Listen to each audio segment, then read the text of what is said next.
ഏതെങ്കിലും സംസ്ഥാനത്തിന് ഗ്രാൻഡ് കൂടുതൽ നൽകുന്നതിന് എതിരായി പറയുകയല്ല. പക്ഷേ ഏതിനും നീതീകരണം വേണം, ഏതിനും മാനദണ്ഡങ്ങൾ വേണം. തോന്നിയ പോലെ നിർവഹിക്കാൻ പാടില്ല. മാനദണ്ഡാനുസൃതമായാണ്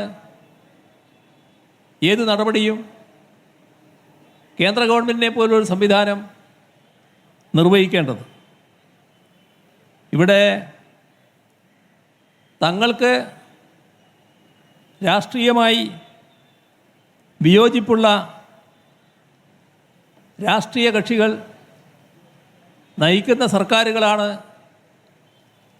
സംസ്ഥാനങ്ങളിലുള്ളതെങ്കിൽ ആ സർക്കാരുകൾക്കുമേൽ കൃത്യമായ സാമ്പത്തിക ഉപരോധമാണ് ഏർപ്പെടുത്താൻ ശ്രമിക്കുന്നത്. 2018 നൂറ്റാണ്ടിലെ മഹാപ്രളയം നേരിട്ട അനുഭവമുള്ളവരാണ് നമ്മൾ. വിവിധ ഘട്ടങ്ങളിൽ പറഞ്ഞ കാര്യമായതുകൊണ്ട് വളരെ വിശദമായി ഇപ്പോൾ ഞാനത് പറയുന്നില്ല. പക്ഷേ അന്ന് കേരളത്തിന് യഥാർത്ഥത്തിൽ ലഭിക്കേണ്ട സഹായം കേന്ദ്ര ഗവൺമെൻറ് നൽകിയില്ല. നമ്മെ സഹായിക്കാൻ തയ്യാറായി മുന്നോട്ട് വന്ന ചില രാഷ്ട്രങ്ങൾ അവർ നൽകിയ വാഗ്ദാനം, സഹായിക്കാം എന്ന വാഗ്ദാനം, ആ സഹായം സ്വീകരിക്കുന്നതിന് കേന്ദ്ര സർക്കാർ അനുമതി നിഷേധിച്ചു. ഈ കാര്യത്തിൽ നാം ഓർക്കേണ്ട ഒരു കാര്യമുണ്ട്. നേരത്തെ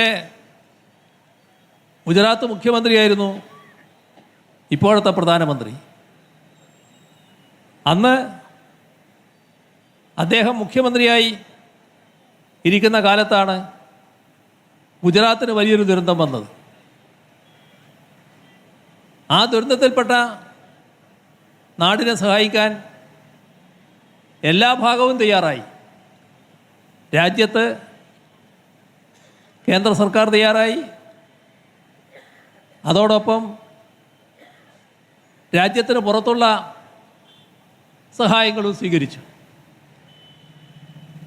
അന്നതാകാം അദ്ദേഹം പ്രധാനമന്ത്രിയായതിനു ശേഷം കേരളം നേരിട്ട നൂറ്റാണ്ടിലെ മഹാപ്രളയഘട്ടം കേരളത്തിന് പാടില്ല. ഇപ്പോൾ മഹാരാഷ്ട്രയുടെ കാര്യം വന്നു. തങ്ങൾക്ക് വേണ്ടപ്പെട്ടവർ ഉടനെ നിലപാട് മാറ്റുന്നു. മഹാരാഷ്ട്രക്ക് വിദേശ സഹായം സത്യാഗ്രഹ സമരത്തിൽ പങ്കെടുക്കാൻ താൻ എത്തില്ല എന്നുള്ള കാര്യം എം വി ശ്രേയാംസ് കുമാർ റിപ്പോർട്ടിനോട് സ്ഥിരീകരിച്ചിരിക്കുകയാണ്. താൻ കോഴിക്കോടാണ് ഉള്ളത് എന്നുള്ള കാര്യം അദ്ദേഹം വ്യക്തമാക്കുന്നു.